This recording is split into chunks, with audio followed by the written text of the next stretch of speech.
Assalamualaikum warahmatullahi wabarakatuh. Kami dari kelompok 1 akan memaparkan materi tentang konsep materi dan perubahannya serta implikasinya. Dengan dosen pengampu, Bapak Dr. Uus Toharudin, MPD, serta Ibu Devi Rahmiati, SPD, MPD. Anggota yang pertama Siti Arzeta Maharani dengan NPM 205060112. Yang kedua Salma Nur Anaya dengan NPM 205060114. Yang ketiga Meira Anastuti dengan NPM 205060122. Yang keempat Kirana Farisa dengan NPM 205060125. Dan yang terakhir, Salwa Regina Anggraini dengan NPM 205060127. Untuk materi pertama akan dibacakan oleh Salma Nur Anaya. Kepada pemateri pertama, saya persilahkan.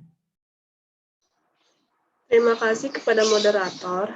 Untuk materi pertama akan dijelaskan oleh saya, Salma Nur Anaya, dengan NPM 2050600114. Pengertian materi. Materi adalah setiap objek atau bahan yang membutuhkan ruang yang jumlahnya diukur oleh suatu sifat yang disebut massa. Secara umum, materi dapat juga didefinisikan sebagai sesuatu yang memiliki massa dan menempati volume. Materi tersusun atas molekul-molekul dan molekul pun tersusun atas atom-atom. Materi umumnya dapat dijumpai dalam 4 fase berbeda, yaitu padat, cairan, gas, dan plasma atau wujud zat. Namun, terdapat pula fase materi yang lain, seperti kondensat, Bose-Einstein. Terima kasih. Untuk materi selanjutnya akan saya serahkan kepada moderator. Terima kasih kepada pemateri sebelumnya. Untuk materi selanjutnya akan dibacakan oleh saya sendiri, Kirana Farisa dengan NPM 205060125. Jenis-jenis materi. Yang pertama itu ada zat tunggal atau zat murni. Zat tunggal adalah bentuk materi yang memiliki komposisi yang tetap dan sifat yang khas. Zat tunggal dapat dikelompokkan menjadi 2. Yang pertama itu ada unsur. Unsur merupakan zat tunggal yang tidak dapat diuraikan lagi menjadi zat-zat lain dengan reaksi kimia biasa atau bukan reaksi nuklir. Yang kedua ada senyawa. Senyawa adalah zat kimia yang terbentuk dari dua atau lebih unsur. Yang kedua itu ada campuran. Campuran adalah kombinasi atau gabungan beberapa zat yang terbentuk tanpa melalui reaksi kimia campuran. Melalui reaksi kimia, campuran terbagi menjadi 2, yaitu campuran homogen dan heterogen. Campuran homogen adalah campuran yang serba sama. Contohnya, udara, larutan garam dapur, campuran alkohol 70% dengan air, dan bensin, di mana zat penyusun campurannya sangat sulit untuk dibedakan dan tidak terlihat lagi bahan semulanya.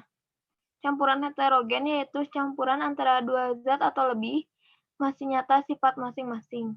Contoh, campuran terigu dan gula pasir, serta serbuk besi dan pasir. Untuk materi ketiga akan dibacakan oleh Rani. Kepada pemateri ketiga saya persilahkan. Terima kasih untuk moderator. Di sini saya akan memaparkan bentuk-bentuk materi. Yang pertama, ada zat padat. Sifat yang dimiliki oleh zat padat adalah mempunyai bentuk dan volume tertentu. Partikel-partikel zat padat mempunyai energi yang sangat rendah. Jarak partikelnya sangat rapat sehingga partikelnya tidak dapat bergerak bebas. Yang kedua, ada zat cair. Sifat yang dimiliki oleh zat cair adalah mempunyai volume tertentu, tetapi tidak memiliki bentuk yang tetap. Yang ketiga, zat gas. Molekul zat gas selalu bergerak. Ikatan dari antar partikel semakin lemah dan semakin menjauh, sehingga jarak antar partikel semakin besar karena bergerak sangat bebas, dan mempunyai susunan tidak beraturan. Saya lanjutkan kepada moderator. Terima kasih kepada pemateri sebelumnya. Untuk materi selanjutnya akan dibacakan oleh Meira. Kepada pemateri keempat, saya persilahkan.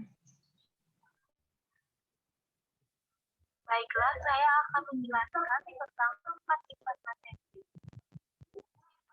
Materi dibagi menjadi dua. Yang pertama, berdasarkan pada jumlah materi. A.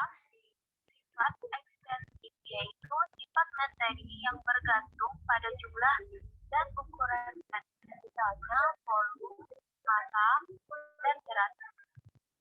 B.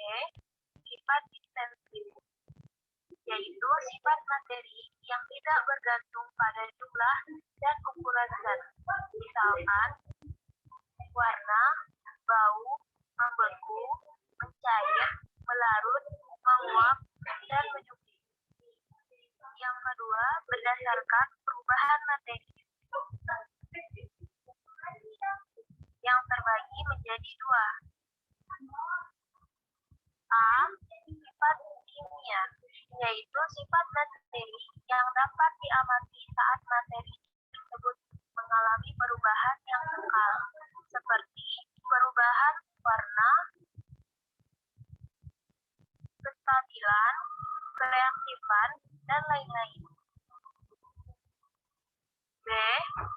Sifat fisika, yaitu sifat materi yang dapat diamati tanpa materi itu mengalami perubahan yang kekal, seperti warna, bau, rasa, kekerasan, titik didih, dan titik leleh. Untuk selanjutnya, saya kembalikan kepada moderator. Terima kasih kepada pemateri sebelumnya. Untuk materi selanjutnya akan dibacakan oleh Salwa Regina Anggraini. Kepada Salwa Regina Anggraini, saya persilahkan. Baik, saya Salwa Regina Anggrani akan melanjutkan memaparkan tentang perubahan materi dan implikasinya. Perubahan materi terbagi menjadi dua, yaitu perubahan fisika. Perubahan fisika adalah perubahan materi yang tidak menghasilkan materi baru dan hanya bersifat sementara. Contohnya, air membeku menjadi es, gula larut dalam air, pembuatan garam, logam yang dipanaskan, kayu atau kertas yang dipotong-potong. Misalnya saya ambil contoh, kayu atau kertas yang dipotong-potong. Kertas yang dipotong-potong hingga halus sekalipun, produknya akan tetap kertas dan tidak akan berubah. Yang kedua, ada perubahan kimia. Perubahan kimia adalah perubahan materi yang menghasilkan materi baru dan tidak dapat kembali menjadi materi asal. Materi baru adalah materi yang sifat-sifatnya berlainan dengan materi asal, dan sifat tersebut tidak dapat kembali ke sifat asalnya. Contoh, proses fotosintesis, besi berkarat, meledaknya bom atau petasan, proses peragian, perubahan warna, makanan membusuk, dan proses pernafasan. Contohnya, saya ambil proses pernafasan. Pada proses pernafasan, manusia menghirup oksigen, lalu mengeluarkan CO2, yaitu produk awalnya adalah O2. Setelah diolah di dalam tubuh, produk yang keluar adalah CO2. Maka hal tersebut membuktikan bahwa materi yang baru itu berlainan sifatnya dengan materi yang awal. Sekian pemaparan materi dari saya. Selanjutnya saya kembalikan kepada moderator. Terima kasih. Sekian dari kelompok kami. Mohon maaf apabila ada salah kata. Apabila ada yang ingin menambahkan dan menanyakan, silakan isi di forum diskusi.